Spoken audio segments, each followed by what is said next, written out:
Jerusalém era uma base, uma região central e que era mais fácil para eles conseguirem chegar na base que eles tinham na Lua e da Lua transportar até Nibiru o ouro. Então, desde aquela época, Jerusalém já era extremamente importante, até hoje, né? O que mais aqui?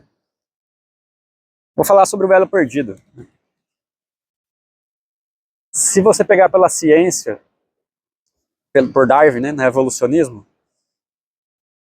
Neandertal, Homo erectus, Homo sapiens, hoje Sapiens sapiens, entre o erectus e os sapiens existe o que eles chamam de elo perdido. Não tem uma sequência lógica, racional, que a ciência consegue explicar.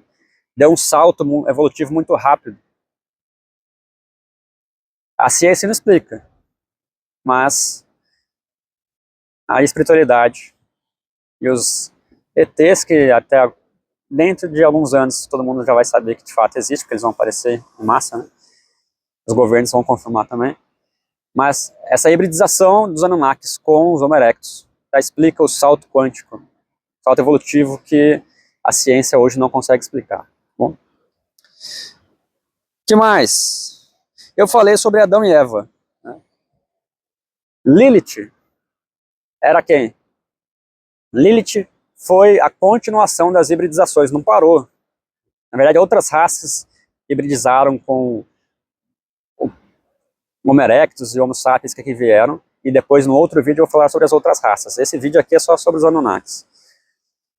A continuação da hibridização dos Anunnakis com essa nova raça, Homo sapiens, o Adamá e o Ivá, chegou um momento que eles conseguiram equilibrar as energias feminina e masculina.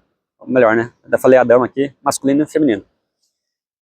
E esse novo ser que estava com energia, que a gente pode falar Yang e Yin, equilibrado, eles chamaram de Lilith. E por que Lilith foi expulsa, né? Não ser falado? Porque quando a gente equilibra o nosso feminino e o nosso masculino, a gente meio que transcende, evolui.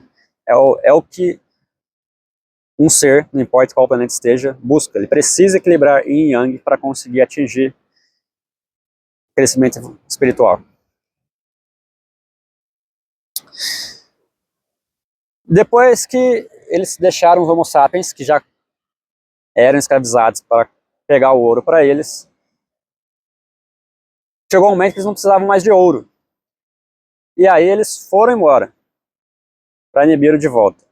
Alguns dizem que deixaram alguns aqui para comandar ainda a humanidade, de forma direta ou de forma indireta. E agora eu vou falar para vocês alguns paralelos, algumas curiosidades, tá bom? Das tábuas sumérias, das canonizações com o Antigo Testamento. Então, quando o Antigo Testamento fala sobre imagem e semelhança do Criador, os Anunnakis, eles são do que hoje a gente chama de adâmicos. Tem 2 pernas, 2 braços, cabecinha, igual a gente. A gente, naquela época, um erectus, era também 2 braços, 2 pernas, mas não era nesse fenótipo para fora, né, que a gente vê hoje. Pelos contos, quando eles hibridizaram e criaram Adama e Iva, de fato, aquela raça resultante, ficou parecida com o Criador. Nesse caso, o Criador são os Anunnakis. Tá? E agora, essa parte aqui que eu vou falar para vocês, daqui em diante, quem lê a Bíblia e é muito fervoroso vai querer minha cabeça prêmio. Eu estou falando que existe de relatos por aí. Não precisa acreditar ou não. Tá? Já falei então que o Jardim do Éden era lá na região que hoje é o Iraque. E aí dentro do Jardim do Éden a gente teve um caso muito famoso na Bíblia, que foi o caso da serpente. Uma metáfora, né? Assim, não dá para ler a Bíblia achando que uma serpente falou alguma coisa. Né? A serpente nada mais é do que 2 personagens que eu não contei aqui ainda, protagonistas dos Anunnakis, que é o seguinte. Nibiru, naquela época que eles vieram para cá, tinha um rei, né, que governava todo o planeta, chamado Anu. Anunnaki. E o rei Anu tinha 2 filhos, Enki e Enlil. O Enki era de boazinha, o Enlil era casca grossa. O Enki, se vocês pegarem outras mitologias, vocês encontrarão outros nomes, né? Poseidon, etc. Ele governava as águas. O Enlil era mais governava na terra. O Enki foi o grande responsável por a nossa evolução, porque ele queria o nosso bem. O Enlil, ele só queria mesmo era escravizar, pegar o ouro e dominar tudo aqui. Um dos filhos do Enki, eu não vou contar agora, pode ser um próximo vídeo que é longo, foi Marduk, que foi bem ruinzinho, ou como a mitologia egípcia é conhecido como Amon-Ra. E algumas tradições dizem que Amon-Ra, que quis dominar a Terra, deixou a gente para reverenciá-lo com uma sentença chamada Amém, Amon-Ra, Amém.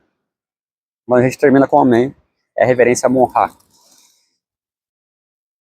Se a gente pegar outras línguas, Amém pode ser assim é, mas na egípcia remonta a Amon-Ra.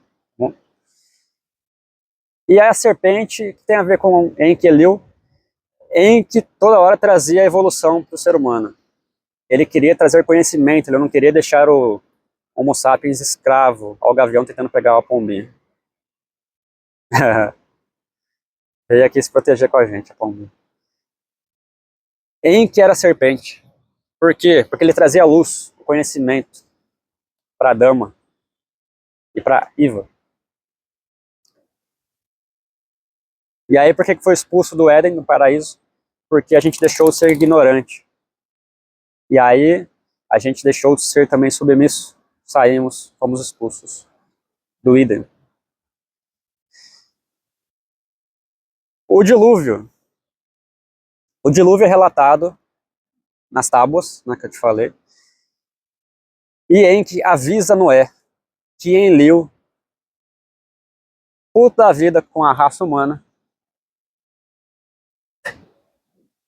Fernanda foi lá resgatar o pombinho que estava sendo devorado pelo gavião.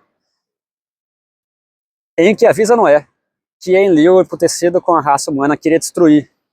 Nibiru estava se aproximando, lembra que a órbita dele, cada 3.600 anos aproximadamente, passa para cá? Toda vez que Nibiru passa, ele é um planeta muito denso. A Terra e outros planetas dão ruim, bem ruim, parece apocalipse, assim, fim do mundo. Aproveitando disso, que Nibiru ia se aproximar, Enlil conseguiu fazer com que um dilúvio viesse à Terra.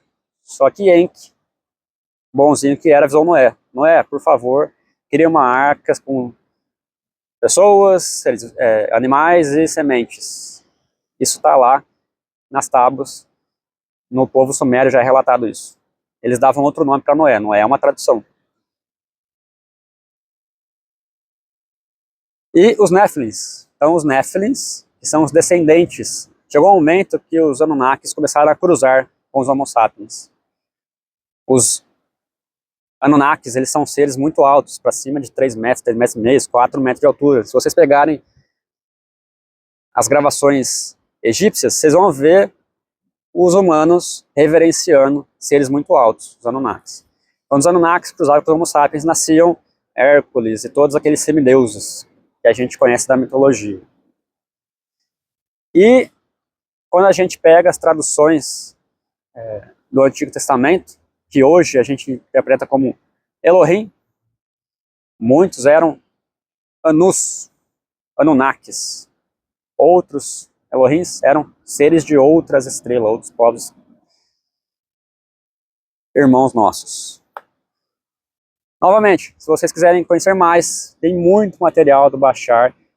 Tem um pesquisador, que eu não vou lembrar aqui o nome, mas que ele é o grande referência também sobre Anunnakis.